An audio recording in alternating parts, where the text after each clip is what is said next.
হাতিয়া উত্তর মাতারি ভিডিও চিত্র এটি। সমুদ্র উত্তাল হয়ে ভয়ঙ্কর রূপে রূপান্তরিত হচ্ছে। আজ রাত 1টা থেকে 2টার ভিতরে আঘাত আনতে পারে দ্বীপাঞ্চল হাতিয়ার উপকূলীয় এলাকাগুলোতে।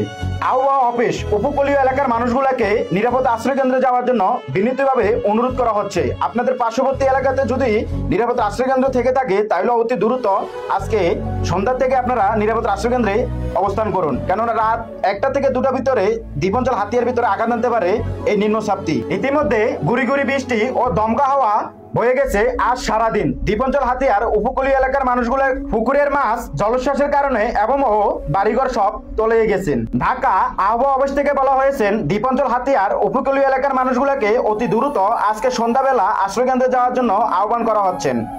রাত 1টা থেকে 2টার ভিতরে দ্বীপাঞ্চল হাতিয়ার উপকূলীয় এলাকায় আঘাত আনতে পারে এই ঘূর্ণিঝড়টি। দ্বীপাঞ্চল হাতিয়া সহ ভোলা, বরিশাল ও পায়রা বন্দরগুলোকে আঘাত এনে ভারতের দিকে যাওয়ার সম্ভাবনা রয়েছেন এই ঘূর্ণিঝড়টি। আজকে রাতের 1টা থেকে 2টার ভিতরে বাংলাদেশের উপকূলীয় এলাকাতে আঘাত আনার সম্ভাবনা রয়েছেন এই ঘূর্ণিঝড়ের। তার জন্য উপকূলীয় এলাকার মানুষগুলোকে নিরাপদ আশ্রয়কেন্দ্রে যাওয়ার জন্য বিনীতভাবে অনুরোধ করা হচ্ছেন এবং বাংলাদেশের নৌবাহিনী, সেনাবাহিনী সহ ইতিমধ্যে তারা প্রস্তুতি নিচ্ছেন বন্যা কবলিত মানুষগুলোকে সাহায্য করার জন্য।